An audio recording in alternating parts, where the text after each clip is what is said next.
Hello friends, tax filing school के इस video में आपका स्वागत है। इनकम टैक्स बिल 2025 पार्लियामेंट में आ गया है। अब इस बिल में बहुत सारे इंपॉर्टेंट चेंजेस किए गए हैं।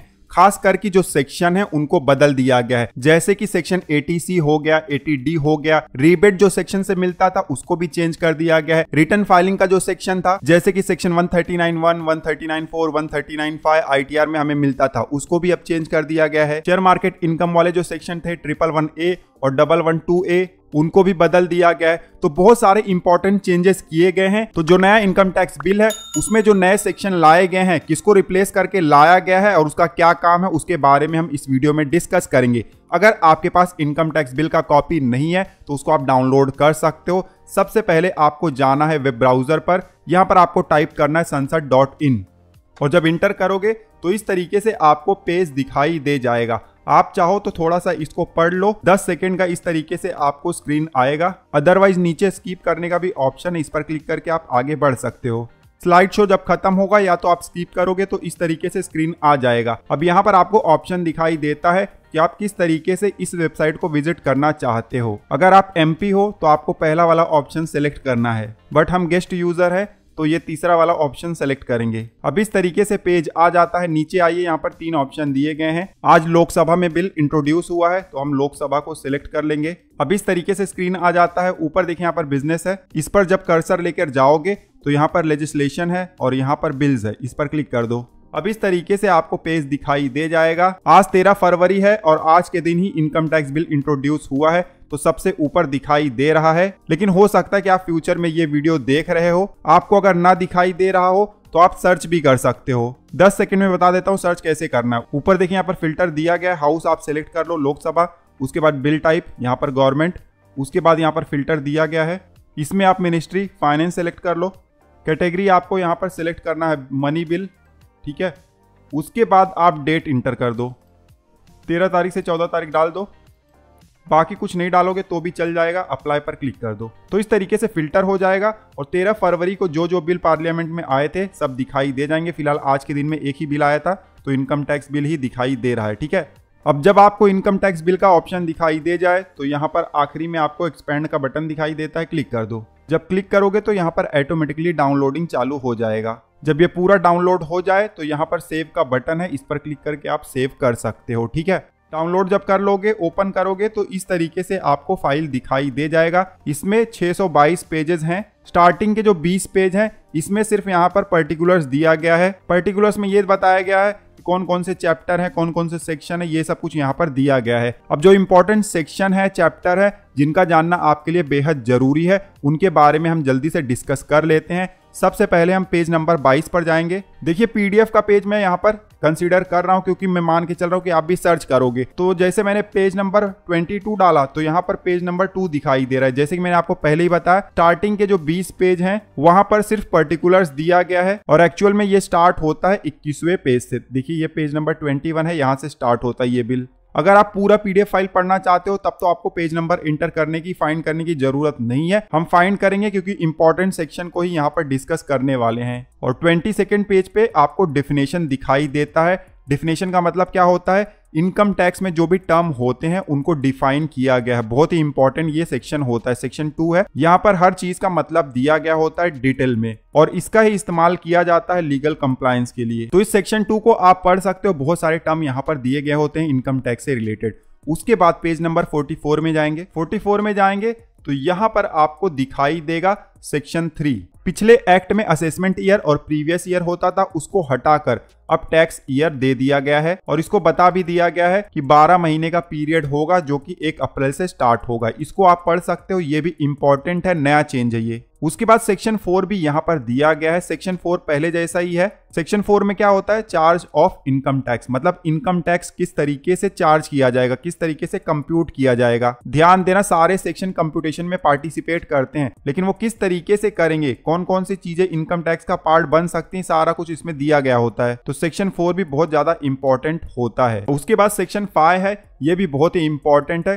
कौन कौन से इनकम पर इनकम टैक्स लग सकता है उसका स्कोप यहाँ पर दिया गया होता है, इसको भी आप पढ़ सकते हो। ठीक है, उसके बाद जाएंगे पेज नंबर 56 पर। पेज नंबर 56 पर जाएंगे तो यहाँ पर सेक्शन 11 है। यहाँ पर दिया गया है कि कौन कौन से इनकम है जो टोटल इनकम के पार्ट नहीं बनते हैं, जिनके ऊपर इनकम टैक्स नहीं लगता है। ठीक है, उसके बाद थोड़ा सा नीचे जाएंगे तो यहाँ पर सेक्शन 13 है, बहुत ही इंपॉर्टेंट है। सेक्शन 13 में ही बताया जाता है कि हमारे इनकम के कौन से हेड होते हैं, जैसे कि salary income, house property, profit and gains हो गया, कैपिटल गेन हो गया, इनकम फ्रॉम अदर सोर्स। सारे हेड में किस तरीके से इनकम कैलकुलेट किया जाता है सब कुछ यहाँ पर दिया गया होगा। ठीक है, जो पिछला एक्ट था उसमें सेक्शन 14 में ये सब चीजों को कवर किया गया था, लेकिन जो नया एक्ट आने वाला है उसमें सेक्शन 13 है, तो इसको भी आप पढ़ सकते हो। बहुत सारा डिटेल यहाँ से आपको मिल जाएगा। उसके बाद जाएंगे पेज नंबर 109 पर। ध्यान देना, मैं फिर से बताना चाहूंगा, जब हम 109 इंटर करते हैं तो यहाँ पर 89 आता है, क्योंकि जो स्टार्टिंग के 20 पेज थे वो इंट्रोडक्शन वाले थे, तो इनकम टैक्स बिल उसको पेज नहीं मानता है,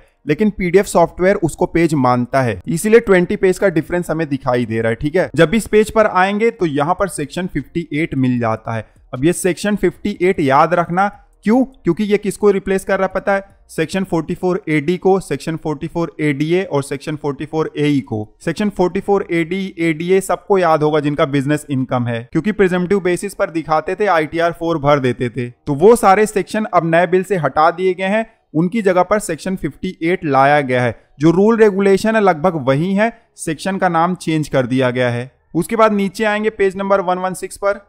यहां पर आपको सेक्शन 62 मिल जाता है। बिजनेस इनकम है तो बुक किसको मेंटेन करना होता है उसके बारे में यहां पर दिया गया है। इसके ऊपर अलग से हम डिटेल वीडियो लेकर आएंगे, लेकिन अगर आपको पढ़ना है तो ये सेक्शन पढ़ सकते हो। बिजनेस इनकम वालों के लिए बहुत ज्यादा इंपॉर्टेंट है, तो ये सेक्शन भी आप पढ़ सकते हो। उसके बाद नीचे आएंगे 117 में, तो यहाँ पर टैक्स ऑडिट का सेक्शन है। ये सेक्शन भी बहुत ज्यादा इंपॉर्टेंट है। पहले हम बोलते थे सेक्शन 44 AB में टैक्स ऑडिट होगा, लेकिन अब सेक्शन 44 AB हट गया है, उसकी जगह पर आ गया है सेक्शन 63, और सारे रूल रेगुलेशन इस सेक्शन के तहत यहाँ पर बताए गए हैं। रूल रेगुलेशन जो है वो पहले जैसा ही है, उसमें ज्यादा कुछ चेंजेस है नहीं। उसके बाद आगे बढ़ेंगे, पेज नंबर 124 में जाएंगे।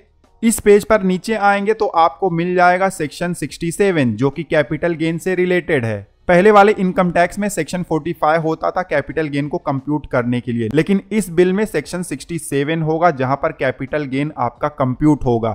अब इससे रिलेटेड बहुत सारे सेक्शन है, सबको डिटेल में हम कवर करेंगे फ्यूचर में, लेकिन इस सेक्शन को भी आप पढ़ सकते हो। उसके बाद नीचे आएंगे पेज नंबर 146 में। इस पेज पर अगर आपको कैपिटल गेन है तो उससे डिडक्शन से रिलेटेड सेक्शन मिल जाता है। पहले सेक्शन 54 में आपको कैपिटल गेन का डिडक्शन मिलता था, लेकिन अब यहां पर आपको सेक्शन 82 मिल जाता है। सिर्फ एक ही सेक्शन नहीं है, नीचे आओगे तो आपको बहुत सारे सेक्शन कैपिटल गेन के डिडक्शन वाले मिल जाएंगे, तो इनको भी आप पढ़ सकते हो। उसके बाद जाएंगे पेज नंबर 157 पर। इस पेज पर आप थोड़ा सा नीचे आओगे तो आपको सेक्शन 92 मिल जाता है। सेक्शन 92 मतलब इनकम फ्रॉम अदर सोर्स का जो इनकम होता है उसका कंप्यूटेशन कैसे करना है, कौन कौन से इनकम अदर सोर्स के पार्ट है, सारा कुछ इस सेक्शन में दिया गया है। ध्यान देना, इसके पहले सेक्शन 56 होता था। बैंक का इंटरेस्ट हो गया, डिविडेंड हो गया, गिफ्ट आपको मिला हुआ है, या गेमिंग का इनकम है, लॉटरी का इनकम है, तो वो सारा कुछ इस सेक्शन के तहत आ जाता है, तो इसको भी आप पढ़ सकते हो। उसके बाद जाएंगे पेज 179 पर। इस पेज पर थोड़ा सा नीचे आएंगे तो आपको बहुत इंपॉर्टेंट सेक्शन मिल जाता है, और वो सेक्शन है 123।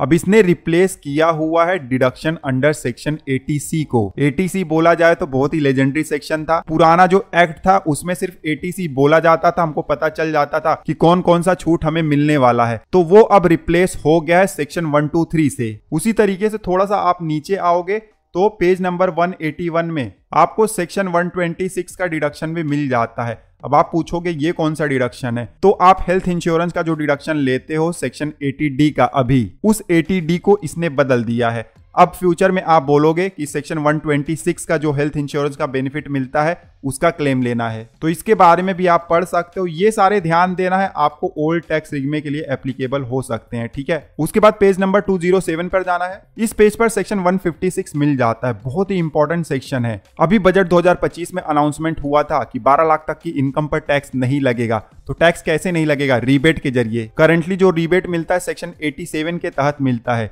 लेकिन उस सेक्शन 87 को अब बदल दिया गया है। 87 की जगह अब सेक्शन 156 हो गया है। उसके बाद जाएंगे पेज नंबर 240 पर। इस पेज पर नीचे आएंगे तो यहाँ पर आपको दिखाई दे जाता है सेक्शन 196, बहुत ही इंपॉर्टेंट है। शेयर मार्केट से आपको शॉर्ट टर्म कैपिटल गेन होता है तो सेक्शन 111A के तहत आपको टैक्स देना पड़ता है। सेक्शन 111A को अब हटा दिया गया है, उसकी जगह पर सेक्शन 196 लाया गया है। तो शेयर मार्केट में इन्वेस्टमेंट करते हो, शॉर्ट टर्म कैपिटल गेन होता है तो इस सेक्शन को आप जरूर पढ़ लीजिएगा। उसके अलावा शेयर मार्केट पर अगर लॉन्ग टर्म कैपिटल गेन होता है तो आप पेज नंबर 242 पर जाइए। यहाँ पर नीचे आएंगे तो आपको सेक्शन 198 मिल जाएगा और इस सेक्शन के तहत ही लॉन्ग टर्म कैपिटल गेन पे टैक्स लगेगा, अगर शेयर मार्केट का लॉन्ग टर्म कैपिटल गेन है तो। ठीक है, अभी करंटली कौन सा सेक्शन है? 112A, जिसके तहत जो शेयर मार्केट का कैपिटल गेन होता है उसके ऊपर टैक्स लगता है, लेकिन फ्यूचर में 198 हो जाएगा। उसके बाद पेज नंबर 311 पर जाएंगे। यहाँ पर बहुत ही इंपॉर्टेंट सेक्शन आपको मिल जाता है। देखिए सेक्शन है 263, बहुत ही इंपॉर्टेंट है। ITR आप फाइल करते हो तो आपको पता होगा, हम बोलते थे 139(1), 139(4), 139(5) और अभी 139(8A चल रहा है अपडेटेड रिटर्न का। तो नंबर से भी हमें पता चल जाता था कि ओरिजिनल है, रिवाइज रिटर्न है, बिलेटेड रिटर्न है, लेकिन उन सारे सेक्शन को अब हटा दिया गया है। अब आ गया है सेक्शन 263। अब जो ITR फाइल होंगे वो सेक्शन 263 के तहत फाइल होंगे। उसके बाद पेज नंबर 412 पर जाएंगे। यहाँ पर नीचे आएंगे तो आपको सेक्शन 392 मिल जाता है। अगर आपको सैलरी इनकम है तो अब इस सेक्शन के तहत TDS डिडक्ट होगा। पहले सेक्शन 192 एप्लीकेबल होता था, लेकिन अब फ्यूचर में सेक्शन 392 एप्लीकेबल होगा और इस सेक्शन के तहत TDS डिडक्ट होगा। सैलरी के अलावा दूसरा इनकम है तो उस पर कब TDS डिडक्ट होगा, कौन सा सेक्शन उसके लिए एप्लीकेबल है, जल्दी से वो भी बता देता हूं। आपको पेज नंबर 414 पर जाना है और यहाँ पर आपको मिल जाता है सेक्शन 393। सैलरी के अलावा दूसरा भी कोई इनकम है और उस पर TDS डिडक्ट होने वाला है तो अब ये सेक्शन एप्लीकेबल होगा 393। ध्यान देना है, इसके पहले बहुत सारे सेक्शन होते थे तो उन सबको हटाकर एक नया सेक्शन लाया गया है और यहाँ पर टेबल भी दिया गया है, आप देख सकते हो सब कुछ दिया गया है यहाँ पर कि किस तरीके से TDS डिडक्ट होगा, तो इसको भी आप चेकआउट कर सकते हो। तो दोस्तों इस तरीके से जो पुराने सेक्शन थे उसको हटाकर जो नया सेक्शन लाया गया है उसके बारे में मैंने आपको बताया हुआ है। जो इंपॉर्टेंट सेक्शन थे वही बताया हुआ है। उसके अलावा आप चाहो तो जो PDF फाइल आपने डाउनलोड किया हुआ है दूसरे भी सेक्शन को आप सर्च करके पढ़ सकते हो। उसके अलावा जो बहुत सारे और इंपॉर्टेंट फैक्टर हैं उनके ऊपर सेपरेट वीडियो हम बनाएंगे फ्यूचर में। आप कमेंट करके बताइएगा किससे रिलेटेड वीडियो आपको चाहिए। फिलहाल इस वीडियो में बस इतना ही, मिलते हैं आपसे अगले वीडियो में। तब तक आप हंसते रहो, मुस्कुराते रहो। धन्यवाद।